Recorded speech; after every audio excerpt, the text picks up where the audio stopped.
Mak, aku dapat beasiswa dari AMCI, Agence Marocaine Coopération Internationale. 3 tahun lagi tunggu balik aku doktor. 3 tahun lagi, izinkan aku 3 tahun lagi. Apa kata mak saya? Tak ada gunanya kau doktor kalau aku almarhum. Itu maka saya tak doktor, maka saya balik. Apa hukum dalam Islam seorang anak melawan orang tua sampai orang tua menangis? Kok bisa? Saya umur 40 tahun. Kami adik-beradik 2 orang, laki-laki dua-duanya. Saya 40, adik saya 36. Mak saya 70 tahun. Sampai hari ini kalau mak saya mengamuk, lintang pukang tunggang langgang kami lari. Takut kami. Makanya saya heran kok ada ibu-ibu anaknya berani. Berarti dari awal sudah salah setting. Dari kecil terlonjak-lonjak, sudah besar terbawa-bawa, sudah tua terubah tidak. Kalau hendak membentuk bulu, bentuklah dari rebung. Kalau masih lunak lembut bisa dibentuk melingkar melengkung. Tapi kalau sudah keras menjadi bambu kuning, hanya 2 kemungkinan. Kalau tidak dia patah, kepala awak pocah. Ini dari awal salah. Gimana memperbaikinya? Entahlah, saya tak tahu lagi.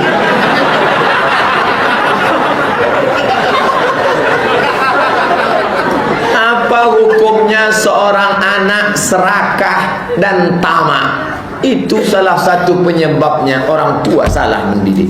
Ma min mauludin illa yuladu 'alal fitrah. Setiap anak lahir dalam keadaan fitrah, fitratul Islam. Fa abawahu, kedua orang tuanya, yuhawidanihi, membuatnya jadi Yahudi, yunassiranihi, membuatnya jadi Nasrani, yumajjisanihi, membuatnya jadi Majusi. Saya dididik di tengah keluarga yang keras.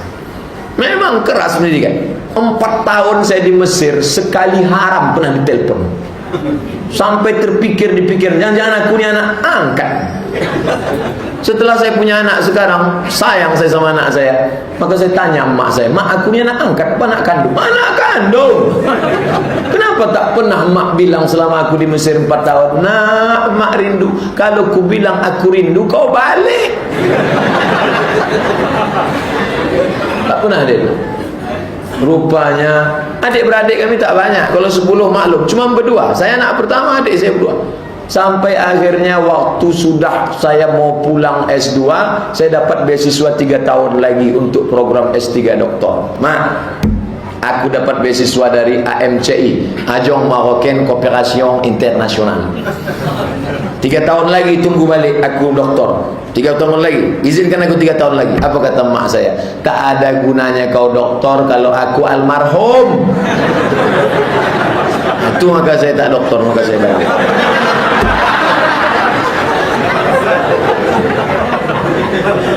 Bagaimana cara agar solat kita khusyuk? Apakah solat seorang sah apabila lupa bacaan dan jumlah rakaatnya? 2 pertanyaan ini sebenarnya. 5 langkah khusyuk menurut Syekh Ali Tantawi. Pertama, dari mulai berwudu hati sudah. Ketika air membasuh tangan, keluar dosa dari celah tangan. Ketika air masuk ke mulut ke hidung, keluar dosa dari mulut lidah hidung. Ketika air membasuh wajah, keluar dosa dari kelopak biji mata. Makanya tak boleh sambil wudu sambil ngobrol sambil ngomong. Itulah kata kecek batang. Jangan tapi nah, sama. Yang kedua, sambut azan. Allahu Akbar, Allahu Akbar. Allah. Ada kawan ngajak ngobrol, gimana kabarnya? Allahu Akbar, Allahu Akbar. Nah, yang ketiga, dari tempat berwudu, dari tangga bawah naik ke atas dilarang. Keretak. Namanya tasbih. Tasbih menjalin jari. Jangan. Nabi marah. Kenapa? Hatimu rusak. Tasbih boleh, tasbih tak boleh. Di tangga, subhanallah. Gimana kabar saya, Pak? Subhanallah, subhanallah. 4, usahakan paham. Saya tak nyuruh ngapal perkata.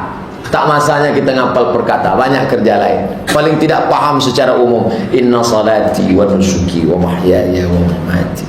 Paham secara umum. Paham mak apa bacaan solat tadi? Paham? Terjemahkan mak, inna solati. Aku paham, tapi menceritakannya payah. 5. Connect antara mulut dengan hati. Mulut mengucap, hati connect. Ni mulut, ni hati. Agak-agak lupa, agak-agak lalai, balikkan balik. Agak-agak lari, larikan balik. Bismillahirrahmanirrahim. Allahu Akbar. Macam meniti pematang di tengah sawah licin, jatuh naik, jatuh naik. Jangan dua jatuh masuk kolam, tempat belum nanggung-nanggung ikan.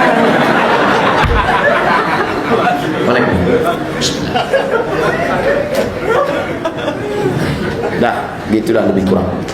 Pak Ustaz, kalau orang lupa bacaan solatnya, apakah batal solatnya? Tidak.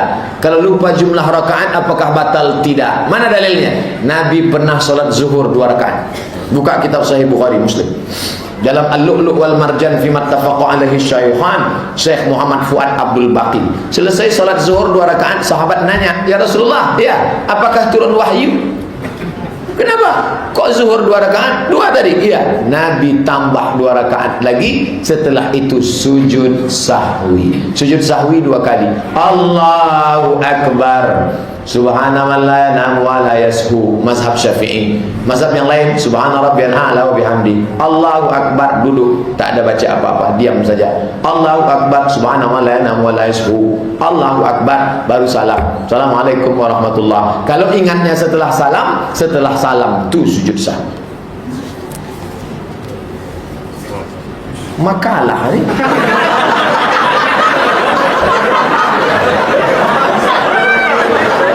Apa-apa, kita jarang-jarang begini. Saya pernah baca hadis yang berbunyi, tali iman yang paling tinggi adalah cinta karena Allah dan benci karena Allah. Apakah ini artinya kita boleh membenci seseorang karena Allah? Misalnya karena dia melanggar hukum Allah. Benci bukan karena orangnya, benci karena perbuatannya. Abu Sufyan jahat. Apa jahatnya Abu Sufyan? Dibawanya 1.500 orang untuk memerangi Nabi Muhammad sallallahu alaihi wasallam. Setelah Nabi kalah, dibawanya kuda hitam menyepak-nyepak batu. Mana Muhammad? Mana Muhammad? Jahat Abu Sufyan. Tapi ketika dia masuk Islam tahun 8, Nabi bawa 10.000 pasukan. Apa kata Nabi? Man dakhala baita Abi Sufyan fahuwa amin. Siapa yang masuk ke rumah Abu Sufyan aman, tak diganggu. Begitu Nabi berubah hatinya. Benci bukan kepada Abu Sufyannya, pada perbuatannya. Mas bro, aku benci pada perbuatanmu karena kau sabu-sabu pesta narkoba. Tapi kalau kau sudah tobat, kau adalah saudaraku. Mari kita ke masjid bersama. Akhirnya dia pun berhenti. Bukti bukan karena tobat, karena mati. Tapi katanya tak boleh memutus tali silaturahim, Pak Ustaz. Kita bukan memutus, tapi kita menjaga jarak. Kita tetap datang Idul Fitri, say hello, assalamualaikum minal aidin wal faizin, taqabbalallahu minna wa minkum, taqabbal ya karim. Perbuatan kita itu tak setuju dengan perbuatan dia. Karena dengan setujunya kita, itu membuat dia menjadi enjoy, nyaman. Ah, abangku tak marah kok. Ah, emakku tak setuju, diam aja kok. Saya pernah baca bahwa saat Wahsy dari Ethiopia yang membunuh paman Nabi Hamzah bin Abdul Muttalib mengucap syahadat, dia mengaku dan menceritakan pada Rasulullah bagaimana dia membunuh Hamzah. Lalu Nabi mengatakan, aku tak akan melihat wajahmu hingga hari berbangkit. Dan hingga Rasulullah wafat, Wahsy tak pernah bertatap muka dengan Nabi. Apakah saya berdosa Ustaz jika saya memutus silaturahim dengan teman saya karena perbuatannya? Bunyi cakap Nabi bukan begitu. Begini bunyinya. Tahun ke-8 Nabi ke Makkah, dibebaskannya Makkah, masuk Islam semua. Turun ayat, iza jaa nasrullahi wal fath wa ra'aitan nasa yadkhuluna fi dinillah afwaja. Wahsy lari ke Taif. Mana Wahsy lari? 19 hari Nabi di Makkah. Setelah selesai Nabi balik ke Madinah. Wahsy pulang. Disangkanya Nabi mau mancung kepala orang. Dia tengok kawannya sehat. Muhammad mana? Muhammad sudah balik.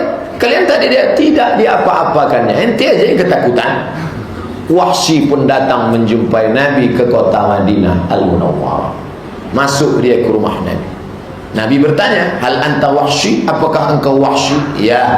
Qatalta Hamzah, kau yang sudah membunuh Hamzah. Betul. Nabi memukul dada Wahsy. Tengok, Nabi tak benci. Jangan katakan Nabi berdendam. Nabi memukul dada Wahsy. Doa Nabi.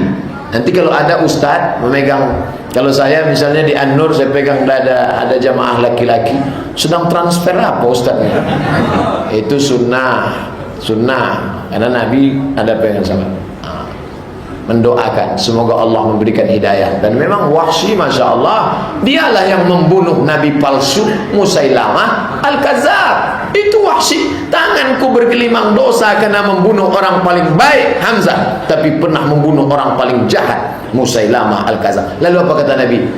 Hal istata'ta an tughayyiba wajhaka anni. Itu kata Nabi, apakah bisa kau sembunyikan wajahmu dariku?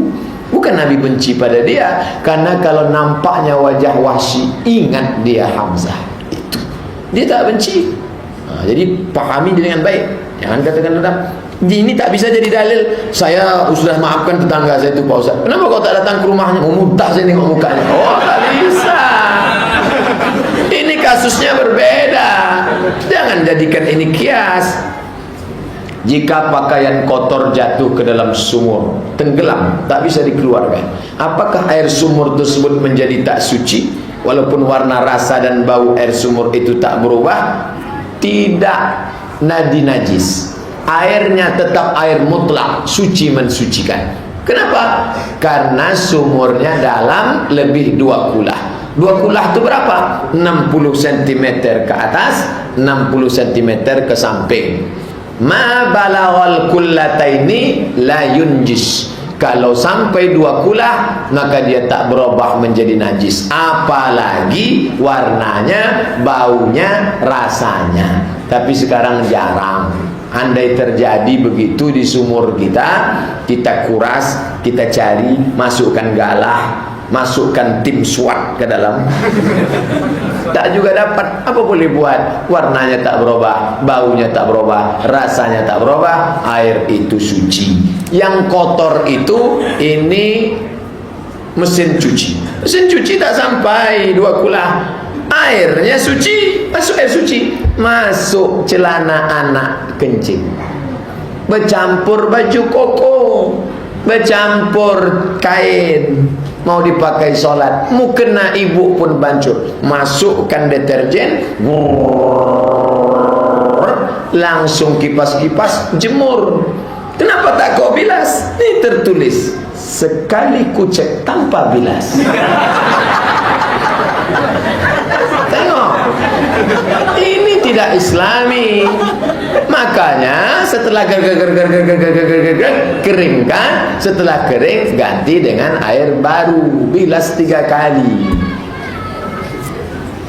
Saya pernah dengar penceramah di TV yang mengutip Imam Al-Ghazali. Al-Ghazali meninggal 505. Nama kitabnya Ihya Ulumuddin, ulama besar, namanya Abu Hamid Al-Ghazali. Dia berkata, khusyuk dalam sholat itu sangat susah, sehingga paling tidak saat takbir pertama membaca niat kita bisa khusyuk.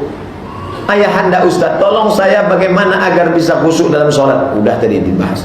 Saya tak ingin menjadi golongan orang yang merugi. Betul. Bagaimana dalam takbir khusyuk?